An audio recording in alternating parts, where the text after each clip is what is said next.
There ain't nothing wrong with me that you can't fix. There ain't nothing wrong with Well, welcome to Made in Nacogdoches. I'm Brad Maule. Today's guest is Nathan Poogie Alders, a local legend here in Nacogdoches. So, how you doing, Poog? I'm doing good. Good. Good. So, Glad to be here. I'm really curious, because I've known you. You want to tell people how we met? I can. Okay. I was sent to a place on North Street. How many years ago was that? 20 years ago, to pick up some to-go order at a place called De La Croix. It's not there anymore. The building's still there, but anyway, I sat down. They told me I had to sit in the bar to wait on the to-go food. And I sat down by Brad, and he and I started, I'm going to talk to anybody I sat down by. Just better get You're ready just for a friendly type. I'm friendly, real friendly guy. Kind of were picking on me, weren't you? Yeah. You asked me what was my story. I said, got out of high school and went to work for the fire department in Nacogdoches, worked there 30 years, and now I do just all kind of have rental property and stuff like that. And I said, what's yours? You said, I was an actor. I said, really? Call me a liar, I believe. No, I don't think so. No, I didn't you're get too that nice ugly to do that. But anyway, we got deep enough into the visitation there that we figured out that both of us played at the guitar. He played at it very much better than I, but we played guitar, and I was going to have what we call a picking and a grinning the next night out at my place. And I invited him over, and that got it all started. Yeah. Tell them about that time you had me come over to sign an autograph for your babysitter. Oh, yeah. I had a son. He's 21 right now. Yeah, I can't believe crazy, isn't it? It's crazy. Yeah. If I thought about that, I had have a boy that was just a baby, and I had a lady that stayed with him every day while we worked. His mother and I worked in town, and so she had big, tall hair. Yeah, she was a Pentecostal lady, okay. And anyway, yeah, she had a big bun on her head, and she always had it fixed up really nice and everything. And I picked at her about it a little bit, but my mother had the same thing, so I picked at her too, about all that. But anyway, so I told her that I knew she always wanted to watch General Hospital. General Hospital, and I said, well, I guess she got to know that I knew you and was a friend of yours. She said, yeah, sure. I said, I'm going to have him come out here one day. So I hope I can remember how this was. You came out, and I had walked up to the house and got the baby away from her because I figured she'd drop him. When you came to the door. I hate that when they drop their babies. And yeah, it's bad. And I said, the doorbell's going to ring here in a minute. And I said, it's going to be old Brad Maule. She said, yeah, sure. I said, go answer the door. It rang, and I said, go answer the door. She went over there. She said, you come in here, you good-looking thing. And so that got that going, and you came out to go fishing that day. You said, I've been thinking about coming out to your place and fishing in the little pond. And so I think that's what the deal was on that. But Well, that pond has quite a history. I don't think it's even there anymore. I had to cover it back up. Yeah. But I mean, I went out there a couple of times I went out there at night, and I remember a certain individual, Jay Thrall, offered me $500 if he could take my red Blazer that I was driving at that time and run it off into your pond, set it on fire and run it off into your pond, which I was pretty offended about that, but the price was right, you know. Yeah, I remember it being pretty right. You know, he And, has abused me quite a bit when I first got here. I said that would have been really good if you'd have set fire to that thing. And the headline said, a retired firefighter has arson incident on his place. Yeah, burns And down it's out the farm. So I'm glad we got that stopped before it actually happened. Would you tell the story about when your parents back in the 50s bought their first TV and about the Pentecostal experience with all that? They were toying around with the Pentecostal. What year was that, do you think? Well, I was born in 52, and I must have been 6 or 8 years old, just shy, or in and around 1960. Okay. That's when it happened.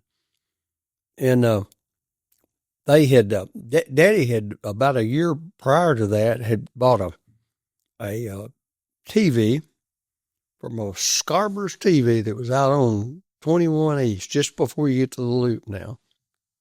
And they bought one, and my sister and I had a routine. We were in the chicken laying hen business, and we had a chicken house out there that she and I had certain chores that we had to do every day, but we could stop in the house and watch on the TV 30 minutes of some show that some cartoons or something. People may not understand, but back in the 60s or early 50s, those TVs were about the size of a Buick. Huge, yeah. Huge. Yeah, huge TV. Major investment, too. Black and white. And I remember we was talking about the same thing with somebody the other day. You remember Loretta Young? Yeah. She came swirling in that big dress and all that. And I think you and I were talking. Yeah, it was. But anyway, we had people over at night, neighbors that watched things that they didn't have TVs yet. But anyway, we went in there one day, and the TV was turned around to the wall. I said, "What's up with this?" So we went. My sister and I went to the chicken house out there. I said, "Mom, what's up with the TV?" I said, we can't just turn around. She said, "Son, we joined the church last night, and we can't have that TV anymore." And was it a sin? Yes. So the preacher had gotten up and preached against televisions or something, or what? No, it was just a known thing at that church back then. But the things have changed a little bit in that religious organization since then. But anyway, she said we're not going to do that anymore. So your dad turned the TV against the wall? Yeah. And I asked him, I said, what are we going to do with that TV now that, we can't watch it or anything? He said, well, and I asked him first, I said, why can't we watch it? He said, we'll go to hell if we do. Go to where? Hell. Hell. Oh, and he said, we don't want to do that, Yeah. I said, what are you going to do with it? He said, well, I'm going to give it to Uncle Linville. So Uncle Linville. And you know Uncle Linville. Yeah. He's still alive. It's okay for him to go to hell. I went over that with Daddy. And it didn't go well. Did he get the concept that he was just sending? Well, yeah, just sending. I kind of think I said, I thought you might want to go down and invite him to the revival that's going on. Yeah. So anyway, he did give it to him, and I'm not so sure it's not still down there somewhere. Yeah. We'll go there and fire that baby up one day. Yeah, we ought to do a revival on that TV. Yeah. But anyway, we done that, and he later on decided it was not so bad to do that. Well, tell him how you found a little secret thing going on. Well, he redone the bedroom. Your dad? Yeah. I hate to be telling this on him, but he'd be. I think he'd be happy. I think so too. I messed with him about that stuff all the time. You know, can you imagine that I can. kept my thoughts quiet? Yeah. No. But anyway, he built a double or one closet with a door going into both sides of it, but it was open in the middle and had a rack through the middle and where he hung clothes. And up top it had some little, maybe 18 inches by 12 inches, little bar doors or whatever. You know what I'm talking about? The or So a little closet above the closet there. Yeah. I got to exploring what was in there and what that was about. Where there was a little TV. When he wasn't home, I'm sure. Yeah, I think I was down there doing a little maintenance work. As a 5-year-old, can do. No, this was way later on. I was already married. Oh, what, you were like 12 or 13 back then? Yeah. Married? Yeah. First time. Yeah. But, that was a... Well, tell him what was in the closet. That's the point of the story there. A TV. So he... Oh, yeah. And they flipped them doors closed in case it... So he was protecting you Protecting me from going to hell. Right. But it was okay for them to take a peek into hell. It was mainly for newsworthy stuff. Of course it was. And they weren't watching I Love Lucy or anything like that. And Lawrence Welk. Yeah. Lawrence Welk. Yeah, stuff like that. Liberace. Yeah. Maybe Liberace. What were those two guys on the NBC News? Huntley and Brinkley. Yeah, Huntley and Brinkley. That kind of stuff. Yeah. And that's good. So tell me, because let's kind of start from the beginning. What were you like as just a little kid? Were you like a good kid, a bad kid, a perfect? I don't know what you were like. Well, I'm just pretty pesky, you know. Pesky. Dennis the Menace kind of kid? Yeah, pretty much. And I had my great grandfather lived right next door to us out on Woden Road, about a half a mile from the loop. And then my grandmother and grandfather, that great grandfather's son lived across the road. His name was Joe Alders. And I had fun messing with all of those grandmothers, and you were spoiled rotten, I bet. Oh yeah. One Christmas, they had 6 children. My dad being the oldest, and they had my grandfather bought all the grandkids that he had at this time, starting with me, a biggest wagon it had sideboards on it and stuff back in early 60s. And inside of it was the next grandson. We had a bunch of grandsons. My sister was the only granddaughter that he had. And she had one in the mix of all that, and they had them piled up all of them stacked inside of each other. So grandchildren, not wagons, but children stacked inside a wagon? Is that it? No, just the wagons for the children. Oh, they had wagon. Yeah, wagon. Yeah. Wow. So you told me earlier you were really into wagons at one time. Yeah, I probably wore out 3 or 4 of them. Doing what? Pulling them around and hauling them. They were kind of trucks. Oh, okay. My grandfather was a watermelon man. He had at Hyder Hill out here. I was telling somebody that I went through there the other day. They had 600 acres out there one year, and loaded the most watermelons that anybody ever knew of. About 8 of those 18-wheelers. Of course, they weren't 18-wheelers then. They were like 10-wheelers, but it was the same thing as an 18-wheeler now. It just didn't have. Wow. And loaded 8 of those trucks in one day. And I remember a watermelon picker or whatever. Yeah, I ended up. I never was big enough to do much while my grandfather died in 65 or 6 in a tractor accident, and but I would go with him to the farmers market down here. That's where we'd meet the trucks in the morning to go to the field to gather the watermelons to put on the trucks and send them up north somewhere. And How much was a watermelon then? Sometimes 3 for $1, 2 cents a pound. They were 2 cents a pound. What do watermelons sell for now? I bought. I hate to even say this, but I bought one out there.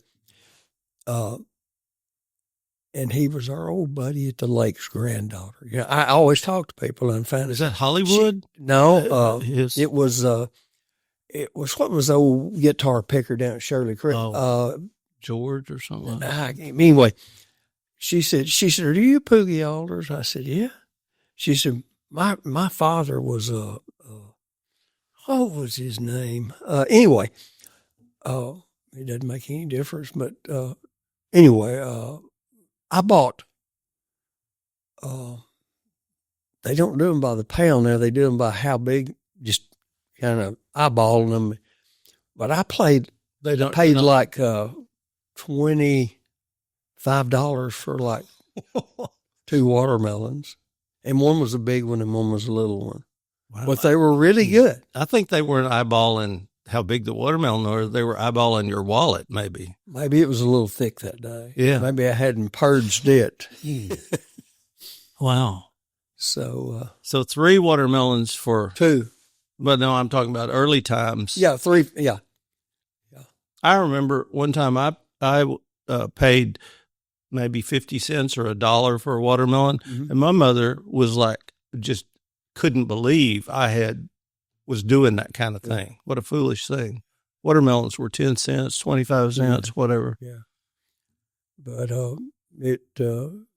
we sold them, but they sold like they run across that scales. It's the same scales. It's down there now, scale. Oh, yeah, at the farmer's market. And had a little guy that sat in there all day and weighed produce and stuff and weighed some of these feed trucks and stuff like that.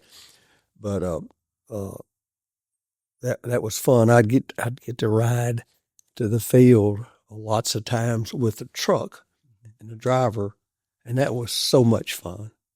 You know, one of my best memories was to go out in the field, because we always had a row or two of watermelons in West Texas, and you'd go out and bust the watermelon open and just eat the heart out of it. Eat that heart. And it was cool in the mornings when you ate it, you know. I've done that a lot. Very tasty. You know, we found out over the years of talking to each other and visiting and going and do what we do, that we had a lot of things that was going on since we're the same age. In West Texas, as a child, you, and then me here. I mean, just kind of It's almost like we were probably separated at birth, like Siamese twins maybe or something. so. Kind of. Could have been. You know. I don't know. I think it's maybe connected at the head, possibly. Yeah. And, you know, somebody sliced us open. Yeah. Could you mention chicken houses? What were your duties, you and your sister's duties at the chicken house? Gathering the eggs. Like at a chicken house, there'd be a lot of eggs, wouldn't it? Yeah, but the eggs were caged hens. Had like 2 or 3 to the little cell that they were in, and they were. You had a jail for chickens? Well, I didn't. I just cage, maybe. Yeah, cage. Yeah, and they would lay those eggs, and it was on an incline, and they'd roll down out there and stop. Oh, so you didn't have to go under there and. No, and they were about 3 foot off the ground, and then when you got those, I don't know why that's funny, but what? Nothing. Go on. Sorry. Just the chickens are about 3 foot high off the ground. That's funny. Well, the cages were. Yeah. The sail. I thought it was that 3 foot chicken. I'm like, maybe y'all had emus or something. I don't know. Yeah, well, we may have. But we had 1,200 on each side of the chicken house. 1,200 hens. So how many eggs was that? Well, it was approximately one per chicken. So If they were functioning well. 1,200 eggs. I do believe that's right. Did you eat a lot of eggs as a child? I never ate one. When I seen the first one deliver one, I decided I wasn't going to be an egg eater. But I started when I went to work for the fire department. They got me to. They changed it. I ate an omelet one time at John's restaurant. And town eggs were different. Yeah. You know, I was that way. Like we milked a cow, and I couldn't stand the thought of there was all this cream on top and everything, and I just was like, mm-mm. But if they would buy town milk, I don't know what the difference was in town cows, but that milk didn't have cream all over it, and I would drink town milk, but I wouldn't drink our milk. Uncle Linville that we were talking about a while ago, he would get milk. They had a dairy. Oh, yeah. And he'd bring enough milk for him and Bill, my first cousin, Bill Stanley, to drink for breakfast. Out of the dairy barn, unchilled. Fresh. That's about as gross as I can think. They tried their best to get me to drink some of that. I wasn't about to. And I never did like milk. No, the only way I like milk now is on some cereal. I do not go, and I know people that drinks it just drink it all day. Yeah. And I just never did like milk. And, but they have them big glass of that milk. I'm talking about they had a big old, like a big fruit, like a quart fruit jar of it or something. Yeah. And, which, made me think of something funny. We stayed there. Her daddy was real sick in 1964. He was in the hospital for a long time. And we stayed with Linville and that their family down there. And Carolyn, my aunt, my mother's sister, she would get up and fix breakfast every morning. Well, my sister, Donna Rogers now, would turn over her Polly Pops, what we called it, Kool-Aid. Oh. We'd drink Kool-Aid for breakfast and had to have that. And she'd turn hers over every morning. And Carolyn come through there one day and said, Donna, go ahead and turn your Polly Pop over so I can sit down and get ready to eat, so I can eat. What was her problem? Oh, freaked out. Just freaked out. What color was it? Was it a red? To hear this cast. What? I hope she gets to hear this cast. Oh, well, she will. She will. She'll rebut this one probably. Yeah, Was she? You don't want her ever back on one because she'll have some tales about me that probably I won't mention today. Yeah. Well, was it red Kool-Aid, grape Kool-Aid? Is it staining everything when she turned it over? It was. We actually had a big table, maybe a little bit longer than this, but in a little different wood, but a wood table like this right here. And she'd. What made her knock it over? She'd just bump into it every morning and knock it over. All the ice and everything go out on the floor. You think she still does that secretly? I don't know. I'm going to ask her. Yeah, ask her. I wouldn't. Together with her and make dressing for Thanksgiving. And I'll ask her when we have the little Thanksgiving dressing. We'd like to make it like Mama did. Yeah. And so she gets me over. I worry her to death for about 2 or 3 hours, and we make chicken and dressing. All right. So you were a pesky little boy, but then what happened next? It was like, did you go, what was junior high like? Was that any different? Were you still just a pesky kid? Yeah, pretty much. I got into old hot rods and went to a lot of car races over at Lufkin and stuff, kind of got into that stuff. And I was riding motorcycles. I got my first motorcycle when I was 13 years old. And I rode it to about 2 miles from our house down to Bass's Food Store where I worked. Of course, got into bicycles before that. The ones with the banana seats on them, and those I was into those. But the motorcycles, I went through that. I still got one. I just bought a new dirt bike here about 3 months ago. Wow! And so Didn't you have some episode at the high school with your motorcycle? Yeah, I got in a little, kind of a little bet you can or bet you won't, bet nobody will ride through that schoolhouse at the Chamberlain building up there on Mound Street. What do you mean ride through the school? You ride through the hall of that main big hall in that school. How'd you get it into the school? I had the ones that was talking about it go open the doors and hold them open for me. And there was a stairway or something? No.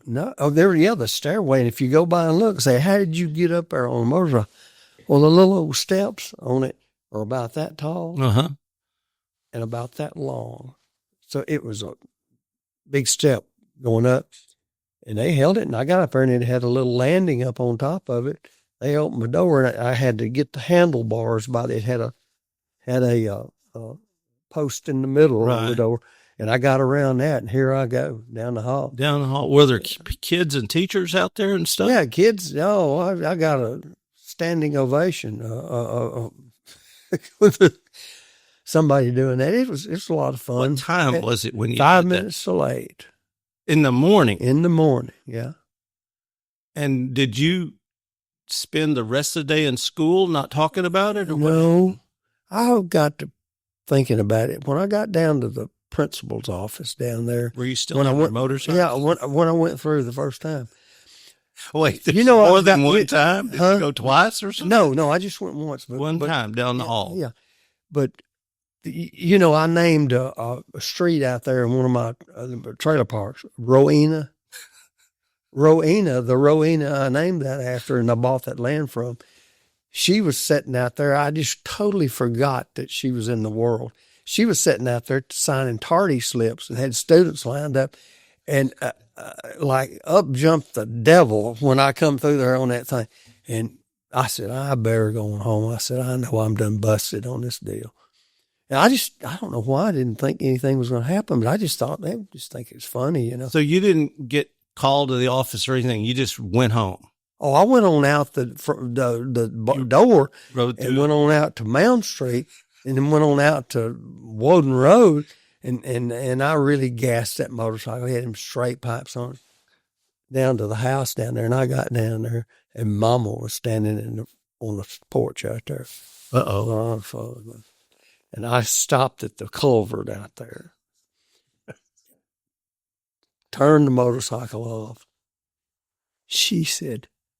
I said, what? I invented that deal. What? The kids say, what? Yeah. Innocent. I invented that word in about 1969. Okay. It's good to know who invented that word. Every kid says that. Well, I got it from old Poog. And anyway, she said, what? She said, Rowena's done called me. I said, what'd she say? She said, you took that motorcycle through the schoolhouse. I said, do you believe her? She said, yes, I believe her. She said, what in the world is wrong with you when you act the way you do? I said, I don't know, Mama. So she didn't have a belt or a cane or anything waiting on you? She made me get the siphon hose out of Daddy's pickup. She didn't have time to go get the siphon hose? Yeah, and whooped me with a white. It did a preliminary whipping. Wait, is that like a learner's permit or something? Yeah. And she said, and your daddy's going to tend to you when he gets home. Oh, man. I said, what did they say? They said that you was expelled for 3 days. And done it on Wednesday, so got early. Well, it's a weekend. That's all that is. And she said, on Monday, your dad and I was going to have to appear with you. And they watched me. Of course, Dad had already wore me out with a privet hedge limb. So wait, one got you with the hose, little knots on it, a little bit longer than. Unfortunately, it wasn't a mesquite tree limb or something. Yeah. But how was Monday when you went back? I got another whopping by the principal. Oh, 3 of them, huh? Yeah.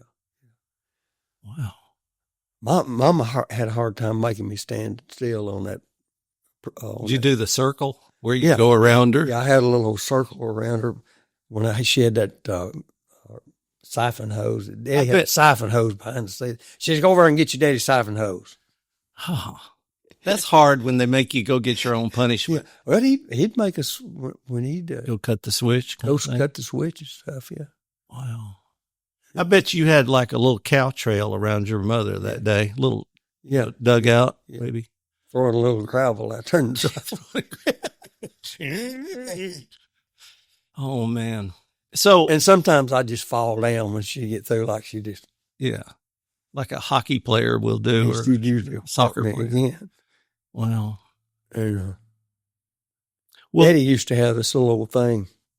She'd usually try to take care of business when I'd do something before Daddy got home, but he had this little deal. He was real thrifty.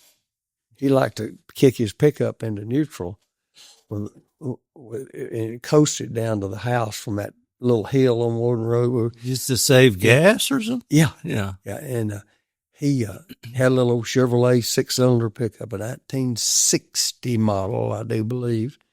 And anyway, and Mama was out there giving me a little beating one day, and I was going in a circle.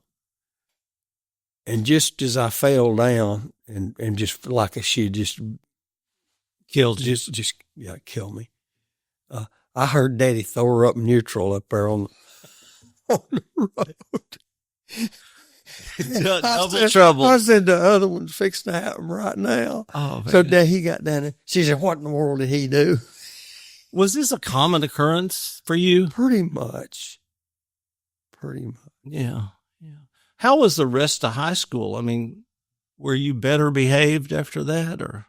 Kind of.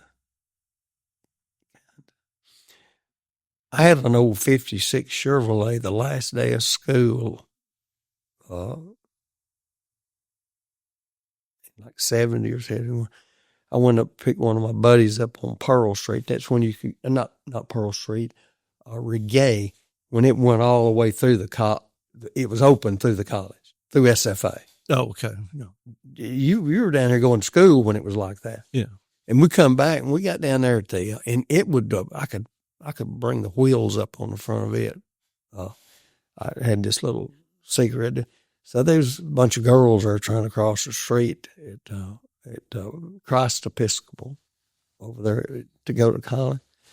So I lifted the wheels up on the car. So did a wheelie? Huh? Yeah. Okay. In the car. Yeah, a car. And hit How could you do that? Well, I did it. Pop the clutch or something? Huh? I mean, you had to just drive it right to Okay. do that. And when it hit the ground, finally, oh, I see. it broke one of the front end, the upper A-frame on the front end, broke it off the frame of the car, and I went up a guy wire there. And that thing was like the space shuttle about to launch off and everything. Well, somebody come by there and seen me out there and went to the post office and said, "Man, you go help Poogie. He's up there with The guy on a telephone pole." And he said, "What?" And he come up there and he found me out there in that crowd. It was a pretty good little crowd of people together. He said, "Now ain't you something?" I said, "Daddy," I said, "it just happened." He said, "You provoked it." He said, he said, "That car didn't just jump up that Guy wire. Anyway, that was a pretty crazy deal." And Did you have any girlfriends or anything back then? yeah, I had kind of mainly one Yeah. that I was with most of high school. This is a little different topic, but President Kennedy was assassinated. That's right. 1963. 3 or 4, like maybe it's. Something. Can't remember. I remember what grade I was in. I was in the 4th grade. I remember I was in class at school. No, so tell me about when you heard about it. Where you were in the 4th grade? The teachers all somebody, the office over there, Mr. Sullivan was the principal, and he sent someone around and told all the teachers to come in, and he told them, and they came back to class and told us. Was it scary? Was it sad? Yeah. Was it, what It was was real sad. Yeah. Now, did they, like for us, they sent us home, and we stayed home for, I think, 4 days waiting on the funeral. I remember watching the funeral on TV, and I don't remember that happening. you couldn't watch TV. Yeah, I didn't have a TV to watch. I had one down in Linville's. Yeah. And, but, yeah, that, I remember that very well. And, so, okay. So what happened after high school? I'm trying to take you up through your life. as soon as I got through with high school, I had been called in Delbert Teitsch. He was the chief of the fire department at the time. He was about a 65-year-old man, but he looked like an old fire chief, you know, old gray beard. And I got to where I called him nearly every day or night at his house or wherever I could get him at and say, "Does anybody quit?" He told me he was going to hire me when he had a place. And he'd say, "No." He said, I'm trying my best. He said, "You're about to worry me to death." He said, I really know you want to go to work over here. So the police department, post office, and fire department all have this little Doches. We had a credit union, and it evolved into Doches Credit Union. Are you familiar with it? Mm-hmm. That was the one that started from those three things. It was our fire department credit union. And Daddy was on the board of it, I do believe, and they went to all the meetings and stuff, him and Mama. And I was over at their house. I had already moved to down to another house down there that was across from my grandmother. And but I was over at their house waiting on them to get back. I had something to talk to them about. And anyway, probably about something I had done, and even as a firefighter, you know. And Daddy said, "Better get up and shave and try to do something without hair." He said, "Delbert wants you to come down there tomorrow." He said he was going to hire you. Wow. He seen him that's just how things happened. Well, so that was Nacogdoches back when I was. Well, that's what I'm curious about. What was Nacogdoches like at that time? It like was you could just be a fireman just by getting just a a job? little bit faster than Mayberry. Oh, okay. Little bit faster than that. Yeah. So tell us about like downtown, and we'll get back to the fireman thing here in a minute, but downtown Nacogdoches, you were telling me earlier about some toy store that you went to and grocery Chase stores. and Monk Furniture Store is right next. The old Case and Monk is right next door to where we're at. Mm-hmm.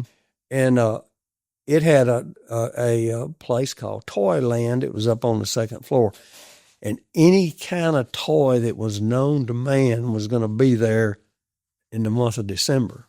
And you had those big stairs that went right up. The same ones are probably in there now. I hadn't been in that building in a long time, but it went up there. And when you opened those doors, it was, you knew why it was called Toyland. There was bicycles, wagons, dolls, everything in the world.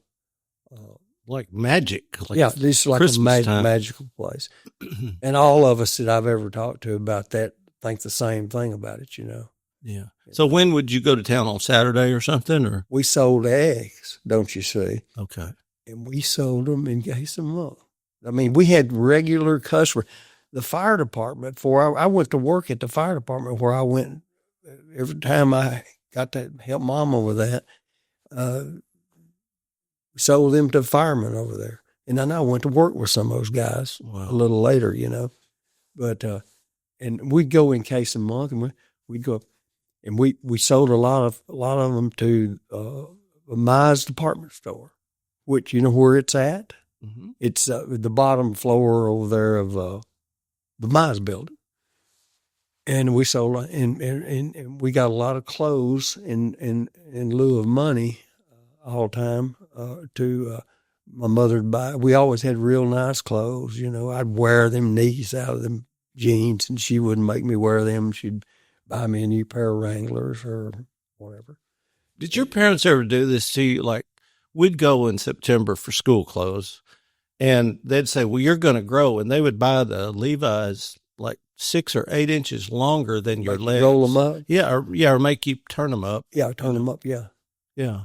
And I always was like, why can't I buy a pair that fits me? And she's like, well, you're going to grow this year. And I guess we did. I don't know. Yeah. I done that a little bit, but you know, I just kind of grew up there and got short and stayed that way. Oh, yeah. I never did get real tall. Okay. Well, so what kind of toys? Did you ever get to buy any toys or anything in Toyland? Yes. I mean, really, they came from Santa Claus. Oh, that's true. What did Santa bring you? A lot of bicycles and stuff like that. Did you ever get, I guess, wagon? Did you ever get guns? BB? Oh. Yeah. And why that Bill Stanley and I, one of them don't have an eye blowed out, I'll never know, because we had those things around the clock, just shooting stuff, just including each other, apparently.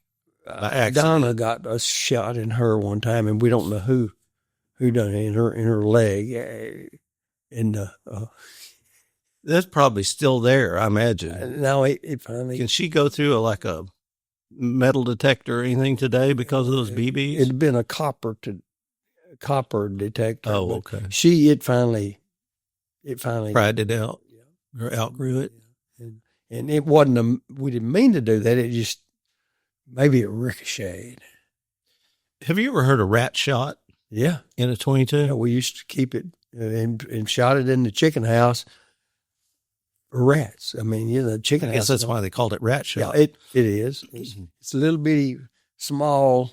Not a BB, bigger than a BB, I guess, maybe. Yeah. But, just a little little more powerful. fleck of steel. Let me tell you a story about us. I had an older brother, Uh-huh. and because of that, he had a 22 Uh-huh. with rat shot in it, Yeah. and he would occasionally let me shoot it too, But one day when my parents weren't home, a chicken crossed our path between the house and the barn, which was about, 50 yards away or something. And the unfortunate thing is that rat shot killed that chicken. Didn't mean to. Yeah. It's just one of those errant kind of shots that happened to take off half of its tail feathers. Anyway, we were panicked because shooting animals or anything was not really cool.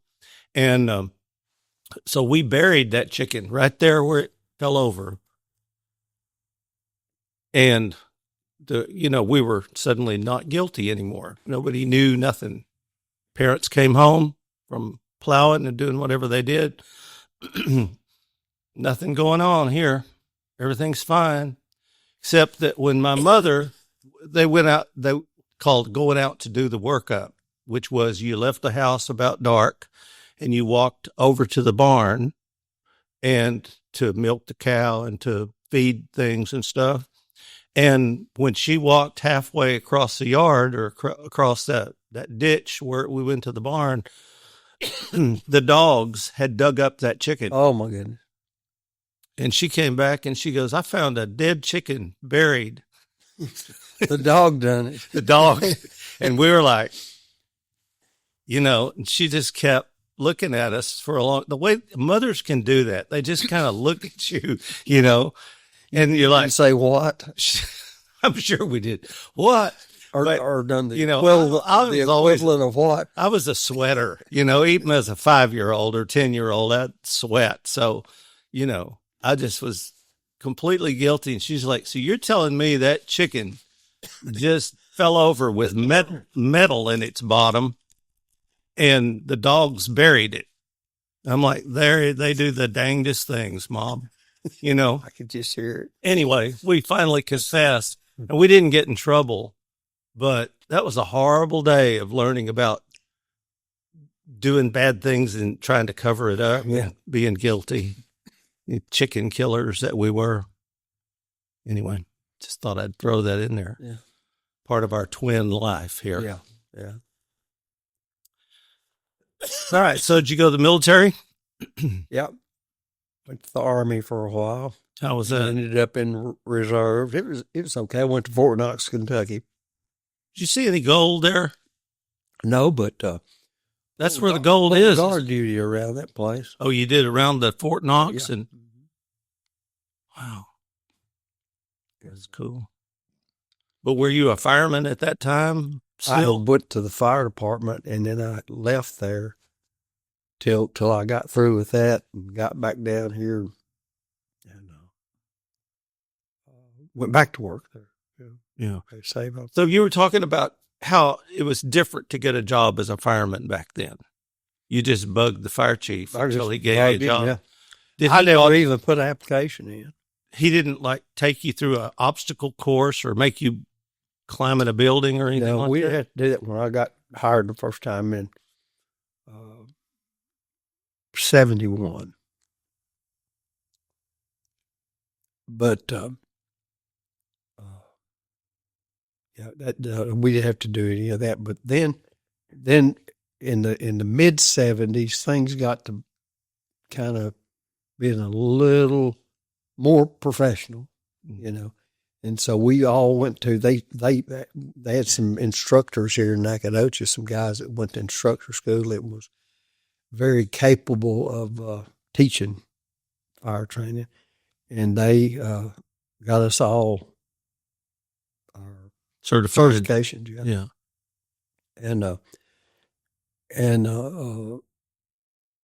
Then they started doing the regular, like through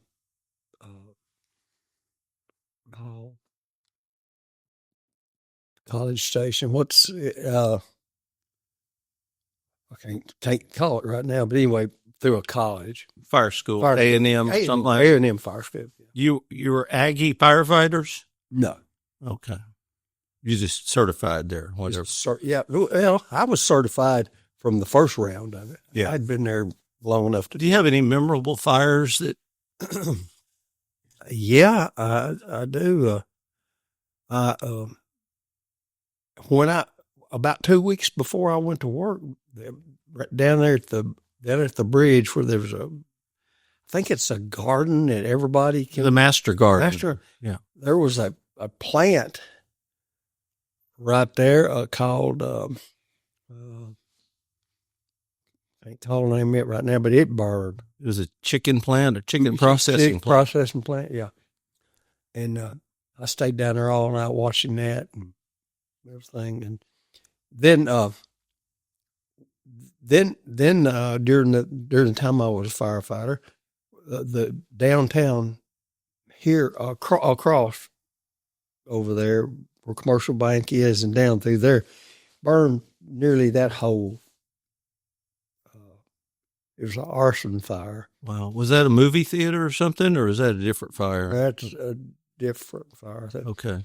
And then I got all the hose washed and dried from that fire. And we got the call on I was on duty that day at Station 2. We were the first ones there to IP when it burned. What is IP? International Paper. Oh, okay. That big plant out there now, there was a big plywood built plant. It was made out of plywood. Of course, you can imagine what that done. Wow. It had all that rosin in it on those beams and stuff, dust off there. It's highly like explosive almost. And boy, they said, I had a guy tell me that he was in there, and he said when they were cutting something with a cutting torch, and it just got on a little that, and it went up and it ran down it. Wow. When we got there, it scared me. It looked like one of those deals where people were trying to get out of something during World War II or something, just people filing out of that building. I said, we'll have some fatalities down here, but we didn't. Wow. but it was right across from Olds Lumber Company. You remember where it was? Mm-mm. Yeah. But it was. So did being a fireman change you in any way? I enjoyed it. It was exciting, and I liked it. You didn't do any of those calendars or things that firemen do?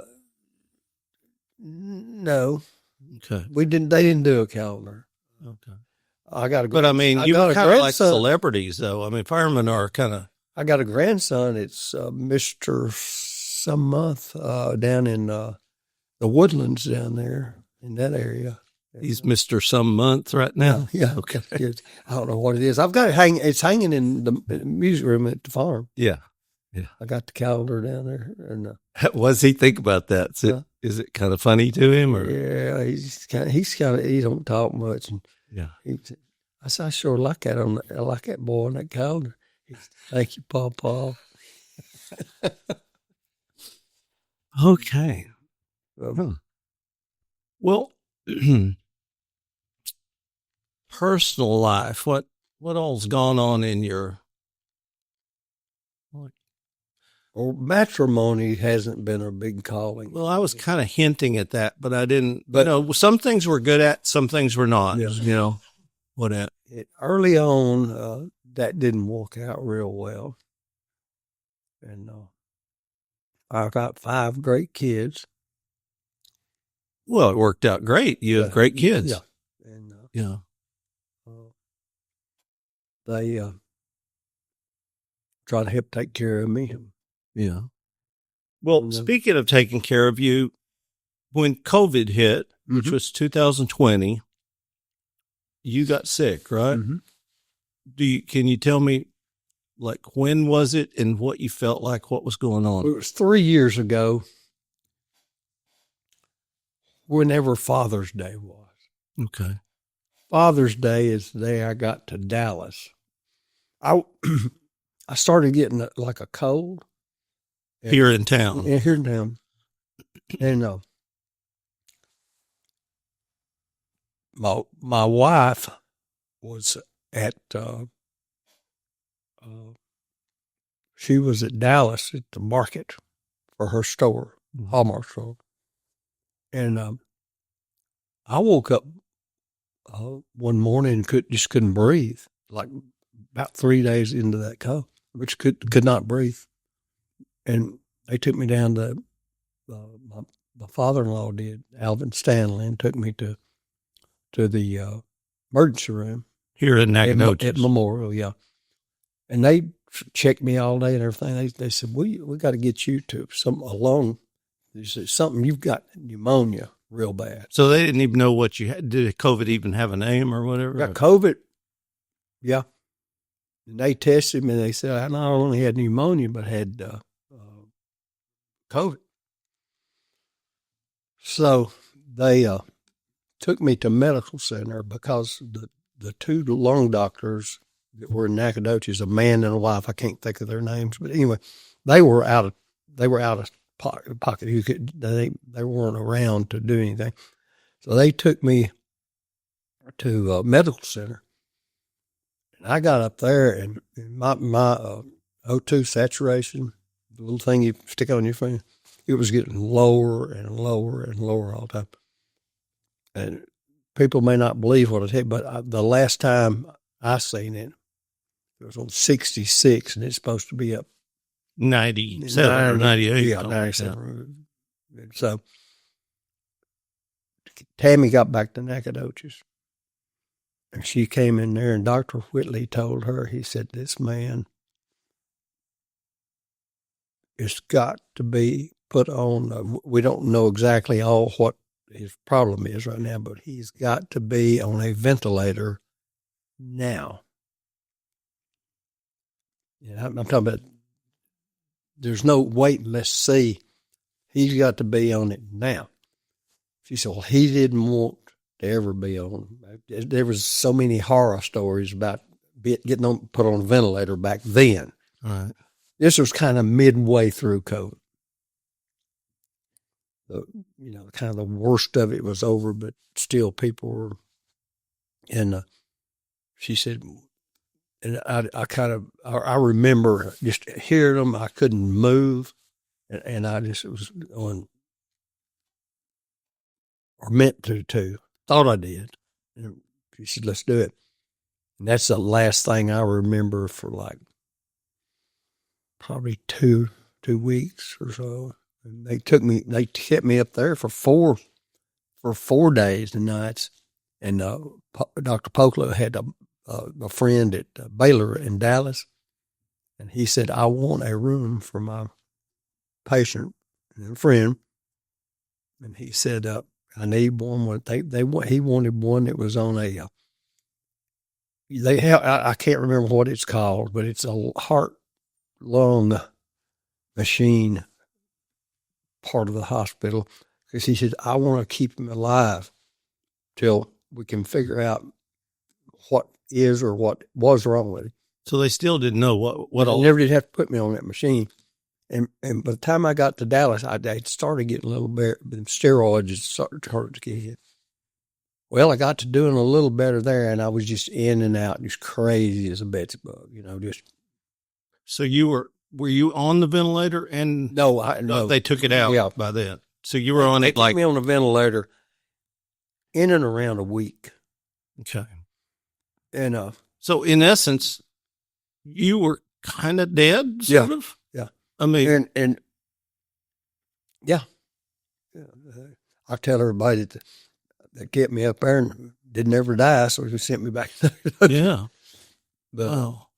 Well, when you came out of it, tell us, because I know a little bit of this story. What all I got hallucinations? I got steroid psychosis.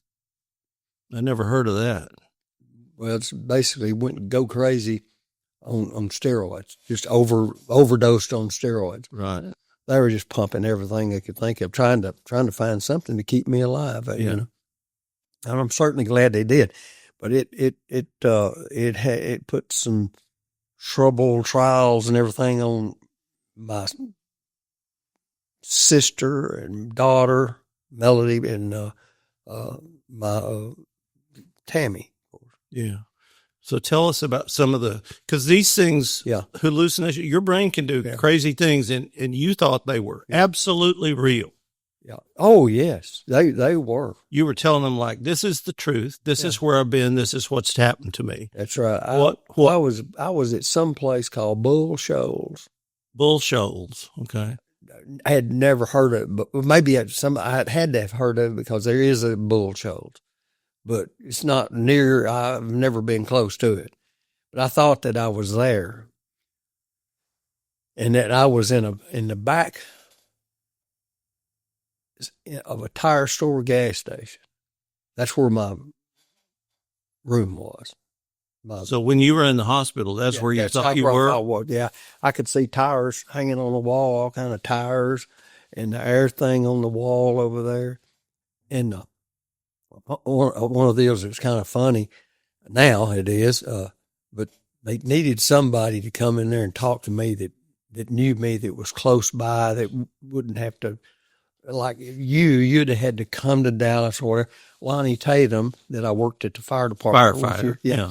And they got him to come over there, and he was wanting to come anyway, and sent him up there to my room, and and she said, here's old Lonnie. I said, boy, and when I was talking to him, I thought I was out in the Woden area, helping to build a power line and up in a bucket truck. Wow. But I told Lonnie said, buddy, what you doing? I said, and I never ever seen this in my nightmares or whatever. He said, I'm helping these boys take care of these turkeys. I said, these turkeys are about to drive me crazy. He said, well, why are you having to help me? I said, they don't know nothing about turkeys. And he was picking back at me. He said, well, what do you know about turkeys? I said, well, I and so we had that deal. He still asked me about my turkeys when he wasn't going, Poogie, you need to sober up and get back to reality. No. He was just playing along. Playing along with all that stuff. I believe I told him and my wife, I said, you said see that set of tires. I was laying like this and looking toward a wall over there. I said, I'm going to buy a set of them tires and put on Tammy's car just as soon as we get back to Nacogdoches. I said, I love those tires up there. And just it's nothing, just crazy. Well, you told me when I went to visit you back here, because you were in rehab. Yeah. You were. I thought I was right at rehab, but I was wrong at rehab. Well, you weren't wrong. It's just, to me, it's amazing how the brain can expand reality. Because it was what I told you. It was, well, no, you told me that somebody had put you in a barrel and put you in a muddy pond or lake and turn me. Tell me about it. I mean, I was just like, I was being shot at, and I mean, just all kinds of stuff. I didn't know where I was. One time I was AWOL from the Army. While I was on this, and people they trying to, and I did have the mind to come back and say, well, I'm nearly 70 years old. I'm not still in the Army. That was one question I wanted to ask you. So have you ever tried to connect the dots between what your hallucinations were and reality at that time? Like, I'm 70. What am I doing in the Army? Was that something? That's the only thing. The rest of that stuff I can't make out why you saw tires and everything else. Those tires and stuff. How long did it take you to get well? Get my mind back together, as much as my mind has ever been together. That's what we love about you. 6 months, probably. And did it come back slowly? When I got back to rehab, I didn't come straight home. I came to Beaumont. Right. From Dallas. Did you come in an ambulance? No, or just Tammy and my stepson got me. And the doctors, it took all of them to get me in the car. I couldn't walk. Oh, because you'd lost muscle mass. Yeah. And when I got down, when I don't remember eating anything at the hospital, but when I got down to Beaumont, I started bringing me food. I couldn't hit my mouth with a spoon. And they had to teach me how to eat again. Wow. Was it, did you have any kind of depression after that? Like I almost died or something like that? Well, not really. I was just so thankful for all the people that I knew had been praying for me. They was churches. Some of the people didn't even know me, just found this. May have one friend that knew somebody there. And they really took me under their wings and did a great job of that. Brother Ennis Fuller's church over here, where Keith goes. Yeah. Keith Fuller is a good friend of mine and Brad's. And they really did lots of on their knee time. Yeah. For me. And I always, by going to that Pentecostal church when I was a child, knew and seen things that happened in those services where they prayed for people that in healing. And I've always been a believer in the power of prayer, but I really, really now do believe it a bunch. Yeah. That's what I think Saved all that you. was about. I really and truly to the end. I mean, I know, I just know that had a lot to do with it. So you didn't actually have visions of heaven or anything Never like had that? any of that. No. You didn't see relatives or any of that stuff? I told my great grandfather and grandmother that lived beside us out there on Wood Road when I was a kid. I actually saw him. I lived part of the time in the first house I had, which was right beside them across from my grandmother, and I seen them in their old '52 model Chevrolet pickup leave out going to town and stuff. And Tammy told me that I said, call Arthur and Romelda. That was their name. Mm-hmm. I said, and see how they're doing and everything. And I said, I thought Daddy and Mama was still alive. Yeah. And I said, is Mom and Daddy doing all right? And she said, yeah, because they were doing all right. They were gone and taken care of and had a good life and everything. But she said she didn't have the heart to tell me anything about that. What I asked, they came up a good bit in those dreams, and they were nightmares. There wasn't any of them. Didn't end up any of them being real pleasant. Yeah. I So wasn't it was ever scary on for the you. beach and having a drink with an umbrella coming. Wasn't any of that stuff. None of that stuff. No. Wow. And but it was a deal. Yeah. And Are you a different person now than you were before you had that? well, I don't know. I tell a lot of people I'm the new and improved Poogie. So you're Poogie 2. Poogie 3. I try to do what's right, like I've pretty much Always been that way, though. just tried to, and now I make sure that I do. Do you ever dip back into those kind of hallucinations, or is it all cleared up? No, it's gone away.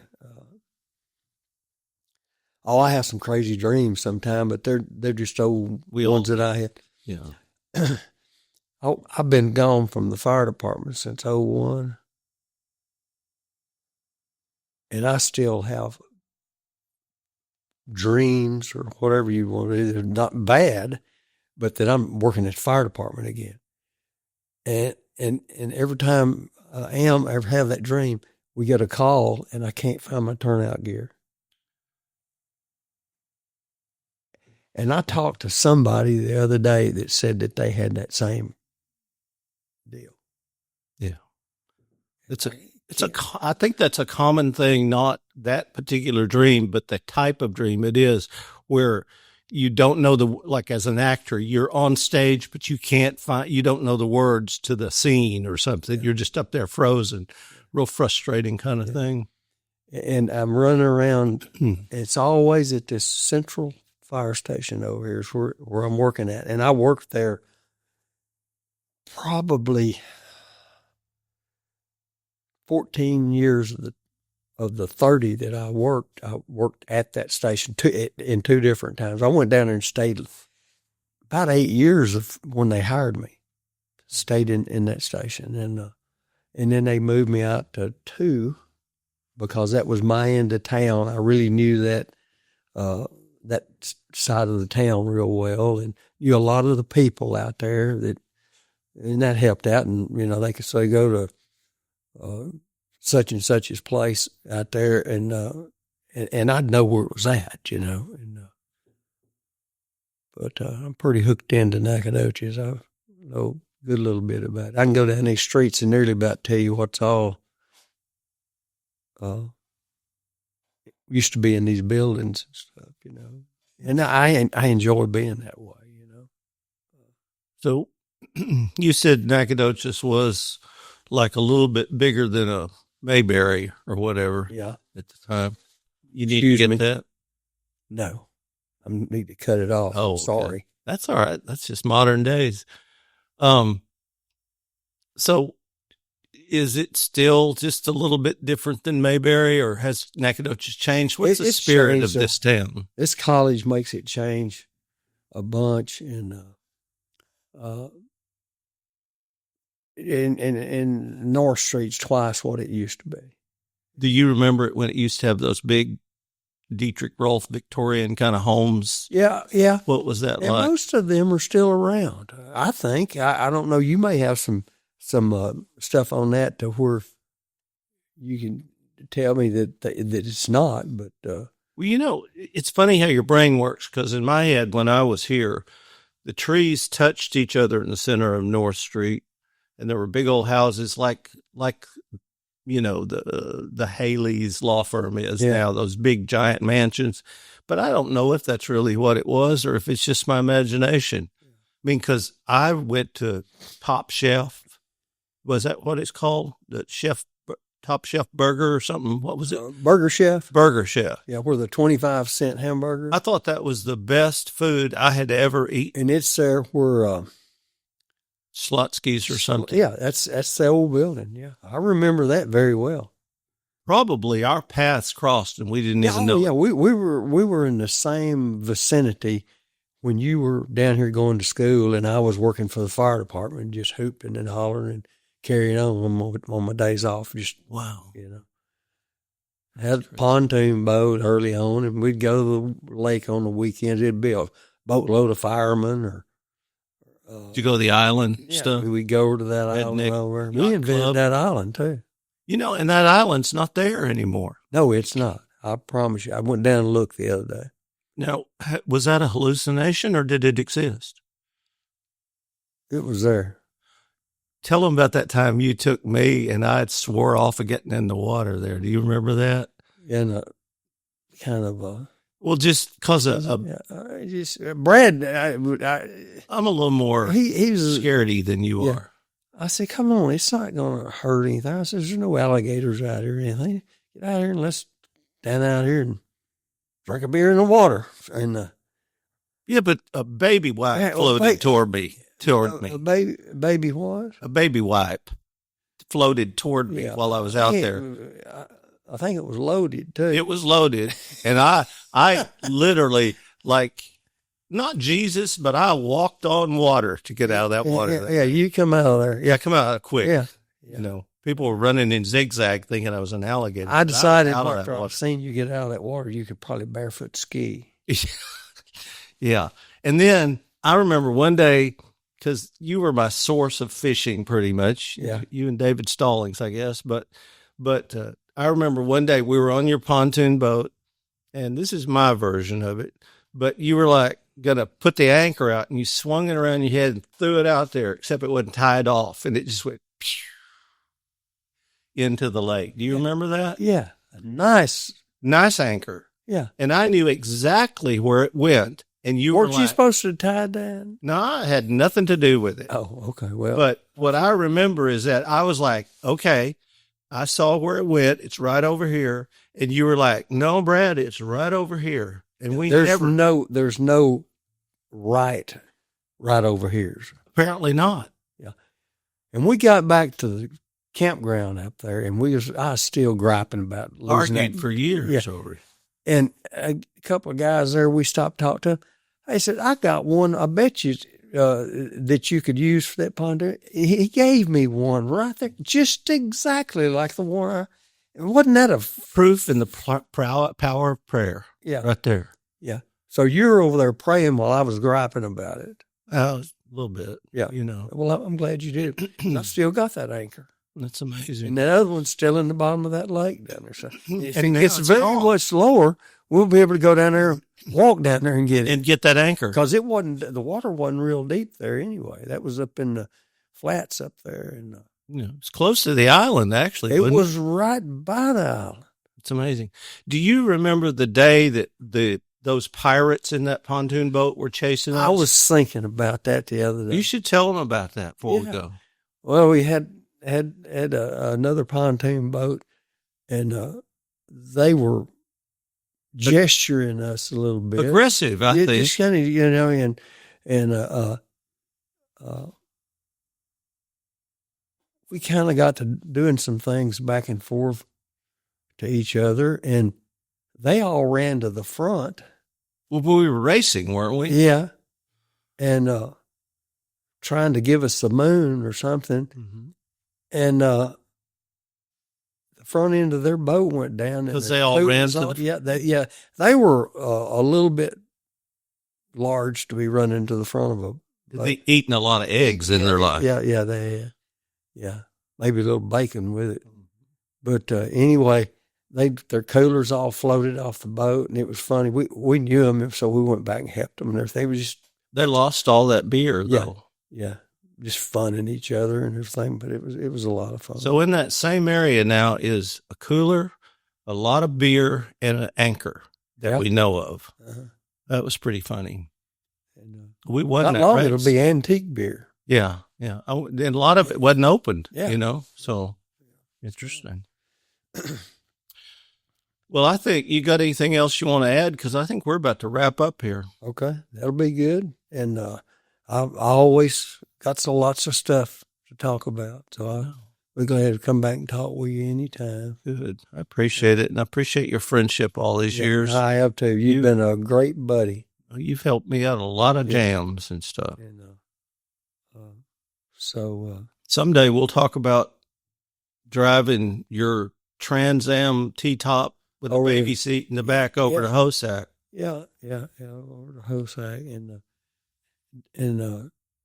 doing a burnout on the square, and you said no problem. I said I know the sheriff over here. So see, this thing, I was always it's like the Odd Couple. I was a little skittish, you know. That baby seat did look funny back there with two guys at a T-top with a baby seat. Yeah. We did not fit into Hosack that well. We didn't, but you knew the sheriff, so it worked out. We went to the was it the Columbia Museum in Hemp Hill? In Hemp Hill, they have wasn't that the Columbia? Yeah, that's an incredible museum. Yeah, great Nobody's museum. ever been there. You should go. Yeah, that's right. Should go see it. Yeah. But maybe we should close out. Do you have any shuttle memories when it went? You know, people that don't know Nacogdoches don't realize it came down right across here. It was rain. We was out behind that same chicken house. I was living there back at that place again. I had moved back there for just a while, and we were out there doing some work behind that chicken house, and on a bulldozer and a tractor, and stuff was raining down all around us, and we didn't even know it. So did you hear the explosion? No, but a guy that was with us that wasn't doing anything, but sitting on the front of the trailer smoking, and he come over. I said, "What is wrong, buddy?" He said, "A plane just crashed around here someplace." I said, "Where?" He said, "I don't know, but it crashed."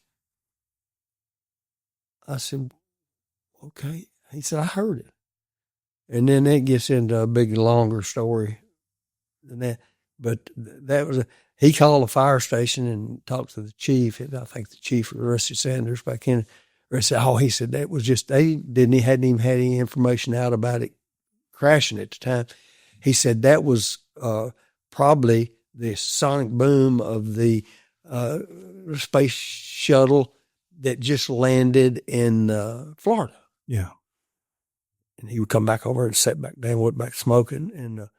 And then Mama called me on my cell phone. She said, "Poogie," she said, "that space shuttle just started crashing in Dallas, started coming apart, and is spread all over Nacogdoches and East Texas." Wow. I told Marty that, and he said, "Yeah, sure." He didn't believe, he thought I was picking at him about, but anyway. And did you ever see any pieces or anything like that? They picked up hundreds of them out there. My grandmother lived across the highway in Big Horseshoe Drive, across from Apple Park. She had a big door off of some kind of compartment on that thing in her backyard. Wow. And she finally got out there. Everybody in the world wanted to go look at all the volunteers and stuff. She said, "I wish you'd get that thing and haul it up there to Boney's." That was the old scrapyard. I said, "Mama, I can't do that." She said, "People about to worry me to death about that old door." And she was always pretty sober about things. And then some of my cousins and her grandsons built these chicken house feeders that had the cone on it. Yeah. And there's a guy come running out of the back of there. I went over to check on her, make sure she's all right. Coming out from back there where that door was. He said, "We found the nose cone." I said, "What?" He said, "The nose cone's in your grandma's backyard." I said, "Go look at that again." That's part of an old bulk chicken feeder. So they thought a chicken feeder was the nose cone that just landed there. Yeah. It landed there, and the rest of it went on to Hemp Hill. People didn't know. Yeah. I mean, it happened. Yeah. And so everybody was a little on alert, probably. That's amazing. That was just such a. Wasn't there some anchor, like TV anchor, that you were? Yeah, and I can't remember her name now. I always thought she was something else when she was on the news, you know. Anyway, I got up. I had took some pictures that afternoon that no, I didn't take. Yeah, that it happened, and I had to go to Walmart and get me some more. At that time, I had those little disposable 35 millimeter cameras. And I went up there at 4:00 in the morning to get some, up there while there was nothing going on, and got some of those cameras and came out. So I think I'll just ride down and see what's going on. So I rode down and parked over at the my store and walked over. They had all those trucks right back here. Satellite trucks, yeah, TV stations. Kind of where it's at. But yeah, a satellite truck. And what was her name? I wish I could remember. Ashley Banfield. Ashley Banfield. Yeah. And she was in Nacogdoches. Had her deal. Yeah, she was in Nacogdoches, yeah. Because Christopher had already told me, he said he'd come in there. I was already in the bed that night, you know, before I got up the next morning. But he said, your friend Ashley's in town. I said, really? So I said, I'm going to run down there and see if I can see what I can see. I got down there, and there she was doing a live report, 5:00 in the morning, and it was Ashley Banfield. Wow. And she got through. I said, Ashley, I said, can I talk to you? So I said, I'm not anybody. I said, I just want to talk to you. And I told her how I liked her newscast and everything, and thought she was kind of cute. Yeah. And she was staying over at the hotel over there, and she told me, I'm staying right over there and everything. And I said, well, good. And I said, but I really like you. I wasn't with the same wife that I was now, but she wrote on the back of one of her things, some kind of something. Oh, you still have it? Yeah, somewhere. Do you still have those pictures you took? Yeah. Those little disposable cameras? Yeah. Boy, that'd be something to bring those someday and look at them and stuff. Yeah.